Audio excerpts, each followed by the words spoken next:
Baik, Bismillahirrahmanirrahim. Assalamualaikum warahmatullahi wabarakatuh. Jumpa lagi di YouTube channel saya, Gia Rahmadiana. Kali ini kita membahas bab yang baru, yaitu metode harga pokok proses atau yang biasa dikenal dengan proses costing. Ya, masuk di bab 7. Di metode kali ini kita akan mengetahui bagaimana caranya membuat laporan harga pokok ketika perusahaan memproduksi secara massal dan bagaimana pencatatannya, kita simak video berikut. Tujuan pembelajaran kita adalah yang pertama, mahasiswa diharapkan dapat bertanggung jawab pada pelaksanaan perkuliahan di bab ini. Ya. Kemudian mahasiswa dapat memahami konsep mengenai metode harga pokok proses secara terstruktur, dan mahasiswa dapat menyusun pencatatan harga pokok produksi melalui metode harga pokok proses pada kasus di perusahaan manufaktur khususnya. Oke, latar belakang dari materi ini ya, kita ulas lagi. Seperti kita tahu bahwa sistem pengumpulan biaya produksi ya, pada saat perusahaan mau memproduksi suatu barang itu ada dua cara. Yang pertama adalah job order costing, ya, dan yang kedua adalah proses costing. Kalau job order costing sebelumnya sudah dibahas di video sebelum ini. Jadi bagaimana perusahaan itu mencatat harga pokok produksi kalau memproduksinya dalam pesanan. Tapi kalau perusahaan memproduksi suatu produk dengan massal, dengan sangat banyak, maka ini menggunakan proses costing. Gitu. Jadi proses costing di sini adalah cara menentukan besarnya biaya produksi yang terjadi di setiap periode yang akan dialokasikan ke produk, baik produk jadi maupun produk yang belum jadi dalam departemen. Itu adalah proses costing. Nah, sekarang konsep metode harga pokok proses. Nah, di sini. Jadi pada harga pokok proses ini merupakan metode untuk mengumpulkan biaya-biaya produksi yang digunakan oleh perusahaan yang mengolah produknya secara massal. Jadi bukan berdasarkan pesanan. Ya, jadi metode ini lawan dari metode job costing, job order costing. Nah, manfaat dari metode harga pokok proses. Yang pertama adalah menentukan harga jual produknya, masing-masing produk berapa. Nah, kemudian memantau realisasi biaya produksi. Jadi biaya produksinya, apa saja sih biaya produksi? Bahan baku, tenaga kerja, BOP. Nah, itu dipantau supaya tidak terlalu banyak atau tidak terlalu sedikit dalam suatu proses produksi. Yang ketiga adalah menghitung laba dan rugi secara periodik. Yang keempat, menentukan harga pokok persediaan produk, baik produk jadi dan produk dalam proses yang disajikan dalam neraca ya, atau laporan harga pokok. Nah, di sini biaya produksi dikumpulkan untuk setiap proses selama jangka waktu tertentu.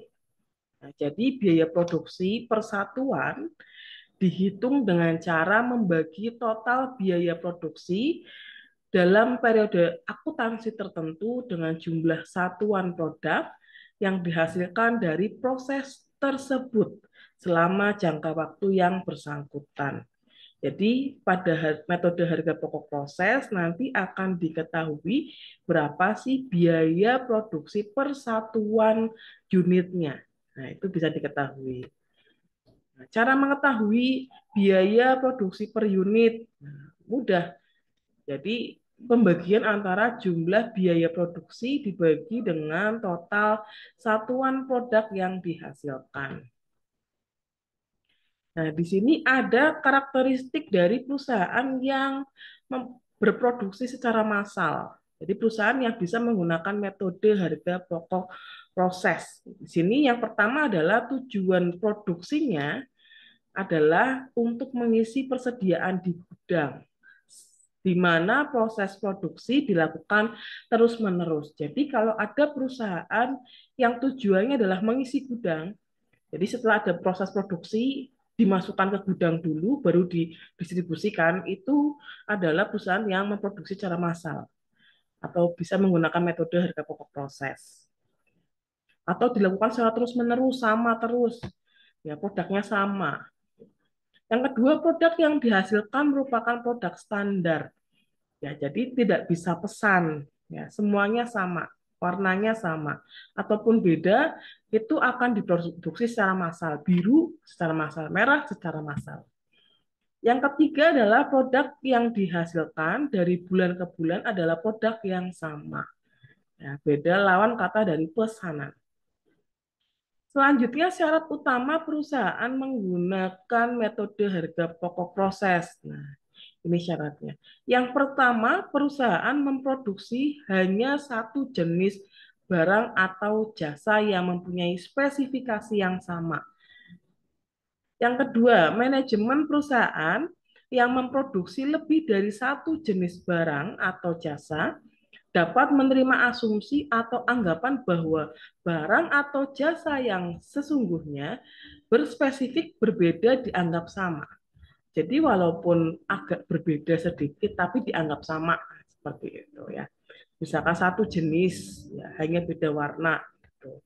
Kalau beda warna kan berarti yang berbeda adalah bahan baku penolongnya, pewarnanya misalkan.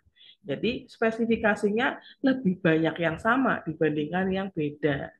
Nah, itu bisa menggunakan metode harga pokok proses. Sekarang karakteristik metode harga pokok proses. Yang pertama adalah harga pokok produksi dihitung pada akhir periode akuntansi. Misalkan setiap akhir bulan. Kemudian yang kedua, biaya bahan baku dan biaya tenaga kerja yang diperhitungkan sebagai harga pokok produk adalah biaya sesungguhnya yang dikeluarkan. Jadi biaya yang sesungguhnya saja yang dicatat. Yang ketiga, kegiatan produksi dimulai dengan diterbitkannya perintah produksi yang berisi rencana produksi suatu produk standar untuk jangka waktu tertentu. Ya, jadi kegiatan produksinya massal. Yuk dibuat bareng-bareng gitu. Kemudian mana produk yang selesai, mana yang belum selesai. Ya, nanti yang belum selesai akan diurutkan di periode produksi selanjutnya. Seperti itu. Yang keempat, media yang digunakan untuk mengumpulkan biaya produksi adalah laporan harga pokok produksi. Jadi pada metode ini kita akan menyusun laporan harga pokok produksinya. Yang kelima, pengumpulan biaya produksi setiap departemen produksi dan setiap periode akuntansi. Jadi kita merincikan biaya produksinya itu setiap proses pada departemen produksi itu gitu. Karena biasanya departemen produksi itu tidak hanya satu, bisa lebih dari satu.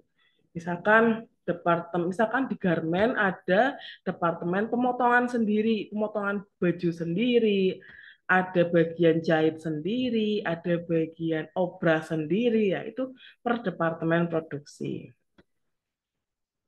Karakteristik yang keenam adalah perhitungan HPP persatuan dengan cara membagi total biaya produksi yang dikeluarkan selama periode tertentu dengan jumlah satuan produk yang dihasilkan selama periode yang bersangkutan. Jadi kita akan menghitung HPP persatuan masing-masing. Yang ketujuh, penggolongan biaya produksi langsung dan tidak langsung seringkali tidak diperlukan. Jadi langsung biaya bahan baku, ya, tidak perlu. Mana yang langsung, mana yang tidak. Biaya tenaga kerja, BOP, jelas.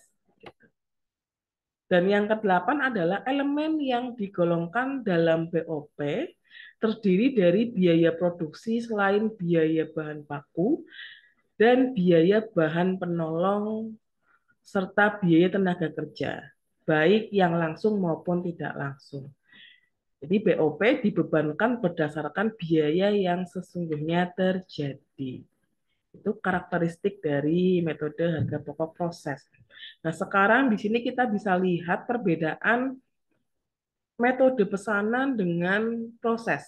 Nah, secara pengumpulan biaya produksi. Nah, ini ada 4 perbedaan ya. Yang pertama adalah secara pengumpulan biaya produksi. Kalau costing, job order costing itu pengumpulan biayanya berdasarkan pesanan. Jadi kalau sudah ada pesanan baru dicatat biaya produksinya berapa per pesanannya. Tapi kalau proses costing, pengumpulan biaya produksinya itu menurut per departemen dan per periode akuntansi. Perbedaan yang kedua, perhitungan harga pokok persatuannya, cara menghitungnya pada job order costing itu adalah pembagian total biaya pesanan dibagi jumlah produk yang dipesan. Sedangkan kalau proses costing, perhitungan harga pokok persatuannya adalah total biaya periode tertentu dibagi jumlah produk periode tertentu. Perbedaan yang ketiga, penggolongan biaya produksinya kalau job order costing itu adalah menggolongkan biaya produksi langsung sendiri, biaya produksi tidak langsung sendiri. Sedangkan kalau proses costing tidak perlu biaya langsung dan tidak langsung. Jadi BOP yang ditetapkan bisa dihitung dengan BOP dibagi dengan jumlah produk periode tertentu. Tidak serumit pada harga pokok pesanan ya. Ini lebih mudah ya. Jadi proses costing itu lebih mudah dibandingkan pesanan karena secara massal semuanya sama. Perbedaan yang keempat pada BOP-nya yang mencolok di sini.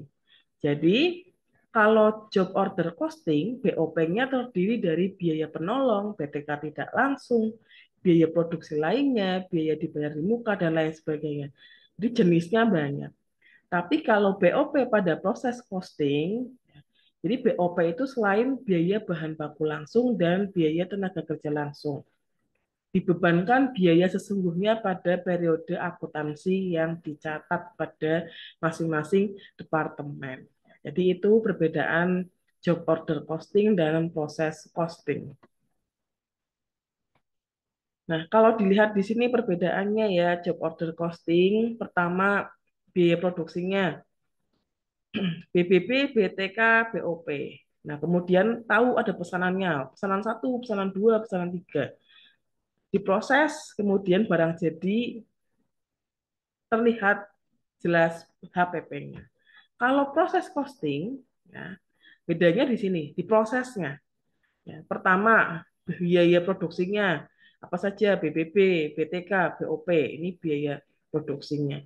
Kemudian masuk di proses. Ya, nggak usah nunggu pesanan, langsung proses saja.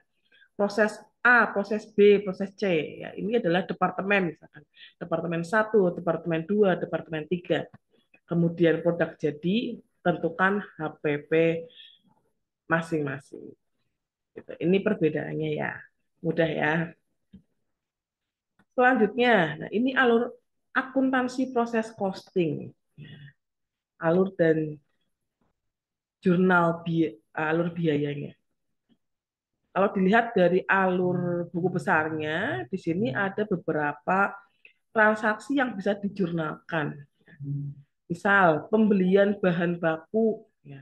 Pembelian kalau perusahaan membeli bahan baku, maka jurnalnya persediaan bahan baku di debit, hutang dagang atau kas di kredit. Kemudian kalau pembayaran gaji dan upah di debit, kasnya di kredit. Ya, ini sudah didistribusi ya gajinya. Yang ketiga, pembebanan BBB ke persediaan BDP. Debitnya adalah persediaan BDP, kreditnya adalah persediaan bahan baku. Yang keempat, ketika pembebanan BTKL ke persediaan BDP. Persediaan BDP di debit, gaji dan upah di kredit. Pembebanan BTK tidak langsung dan BOP. Ini kalau ada pembebanan BOP, maka jurnalnya BOP di debit, gaji dan upah di kredit. Ini kalau biaya tenaga kerja tidak langsung ya.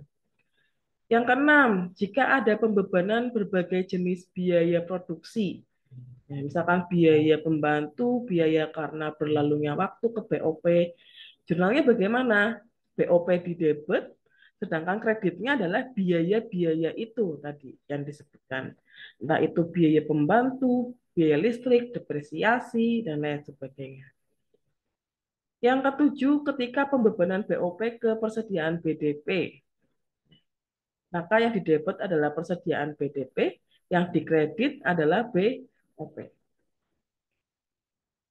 Kemudian ketika produk selesai, maka jurnalnya adalah persediaan barang jadi di debit, persediaan BDP di kredit. Dan yang terakhir penjualan barang jadi atau pengakuan HPP. Pengakuan HPP, nah misalkan produk jadi dulu, produk jadi diserahkan ke pemesan atau ke pembeli. Ya, piutang dagang di posisi debit, ya, penjualan di kredit. Pengakuan HPP, HPP-nya di debit, kreditnya adalah persediaan barang jadi. Jadi ini jurnal-jurnal yang diperlukan dalam menyusun proses costing. Masuk ke laporan harga pokok produksi. Ya, tadi disebutkan bahwa kalau proses costing kita akan dibantu dengan menyusun laporan harga pokok produksi. Jadi ini merupakan perincian untuk memperhitungkan harga pokok produksi dengan menggunakan metode harga pokok proses dalam penentuan harga pokok produk total maupun per unitnya. Nah, elemen yang ada pada laporan harga pokok produksi itu ada unit BDP awal, ada bahan baku yang dimasukkan proses, produk jadi, dan BDP akhir. Nah, kalau BDP awal, misalkan perusahaan di satu departemen mau memproduksi. Nah, BDP awal itu adalah produk yang belum jadi di periode sebelumnya. Misalkan kalau ini bulan November, bulan Oktober itu memproduksi. Ternyata 50% belum jadi. Maka itu akan menjadi BDP awal di bulan November. BDP awal, pekerjaan yang belum selesai dimasukkan ke periode sekarang. Kita akan proses. Nah, itu BDP awal. Yang kedua, bahan baku yang dimasukkan proses. Nah, itu bahan baku yang akan digunakan untuk memproduksi di periode ini. Bahan baku yang dimasukkan proses. Yang ketiga, produk jadi. Persediaan produk jadi adalah ketika bahan baku BDP awal diproses, kemudian jadi. Nah, maka itu adalah persediaan produk jadi. Kalau BDP akhir, misal BDP awal ditambah bahan baku yang dimasukkan proses, diproses, diproduksi. Ternyata 80% persediaan produk jadi, ada sisanya nih 20% yang belum jadi. Nah, di periode itu, yang belum jadi atau masih dalam proses itu dinamakan BDP akhir atau barang dalam proses akhir periode itu. Atau biasanya ada yang menyebutkan persediaan dalam proses akhir. Gitu ya. Jadi jangan bingung, ada 4 jenis persediaan yang ada pada laporan harga pokok produksi. Nah, dan ini kasuistik tergantung pada kasusnya. Kalau misalkan di kasus itu periode sebelumnya tidak diceritakan apakah masih ada persediaan atau tidak, ya berarti hanya bahan baku yang dimasukkan proses saja. Itu nanti lebih jelasnya di prakteknya ya. Kemudian jenis informasi pada laporan harga pokok produksi. Nah, pada laporan harga pokok produksi itu akan ada 3. Ya. Jadi yang perlu diingat sekali bahwa kalau mau menyusun laporan harga pokok produksi itu yang pertama pasti akan ada data produksi. Yang kedua biaya yang dibebankan. Yang ketiga perhitungan harga pokok produksi. Nah, data produksi ini nanti akan ada input dan ada output. Hasil input dan output harus sama. Ya. Kemudian biaya yang dibebankan. Biaya yang dibebankan apa saja? Ya, berarti biaya produksinya ada BBB, ada BTK, ada BOP. Itu biaya dibebankan. Terus yang ketiga, perhitungan harga pokok berarti dihitung mana produksi yang sudah jadi, mana yang sudah jadi persediaan produk jadi, dan mana yang masih menjadi persediaan dalam proses. Gitu. Nah, jadi tiga ya. Terus selanjutnya, pada biaya yang dibebankan nanti akan dihitung unit ekuivalen. Selanjutnya, ini. Jadi perhitungan unit ekuivalen ini tidak lepas dari perhitungan laporan harga pokok produksi. Apa itu unit ekuivalen? Jadi unit ekuivalen itu adalah penaksiran unit barang dalam proses ke dalam unit barang jadi yang dinilai dengan tingkat penyelesaian atau banyaknya unit yang telah menggunakan biaya-biaya dalam satu periode. Jadi seperti misalkan mau memproduksi satu produk. Satu produk itu mau memproduksi 1.000. Nah, yang mau diproduksi 1.000. Tapi ternyata yang baru jadi 800. Nah, sedangkan yang 200 ini masih dalam proses, belum jadi seutuhnya gitu. Maka unit ekuivalen itu adalah produk yang sudah jadi ditambah produk yang masih dalam proses, tapi dikalikan dengan tingkat penyelesaiannya sudah berapa persen. Gitu. Maka rumus dari unit ekuivalen adalah produk selesai ya, ditambah produk dalam proses akhir dikali tingkat penyelesaian dalam persen. Ya. Misal tadi mau memproduksi 1.800 sudah selesai. Sisanya 200. Tingkat penyelesaian 50%. Berarti unit ekuivalennya produk selesai berapa? 800. Ditambah produk dalam proses akhir 200. Dikali tingkat penyelesaiannya 50%. Itu unit ekuivalennya. Jadi adil. Yang belum selesai ya bukan 200, tapi tergantung besarnya tingkat penyelesaiannya. Gitu. Kemudian harga pokok per unit, nah, bisa kita hitung nanti di laporan harga pokok. Caranya adalah jumlah biaya dibagi unit ekuivalen. Gitu. Nah, ini merupakan metode harga pokok proses yang nanti kita akan pelajari. Jadi di video selanjutnya kita akan mempelajari prakteknya dari metode harga pokok proses ini. Yang akan kita pelajari adalah yang ketika pengolahan produk melalui satu departemen produksi, yang kedua ketika pengolahan produk melalui beberapa departemen produksi, dan yang ketiga adalah perlakuan terhadap produk dalam periode awal. Periode awal ini ada dengan metode rata-rata tertimbang dan FIFO. Gitu ya. Jadi ada tiga apa namanya ini perhitungan ya, perhitungan untuk menghitung metode harga pokok proses. Nanti kita akan lanjutkan di video selanjutnya mengenai ini masing-masing. Jadi tetap ikuti channel saya dan mohon maaf apabila ada yang kurang jelas bisa ditanyakan di komentar. Terima kasih sebelumnya. Wassalamualaikum warahmatullahi wabarakatuh.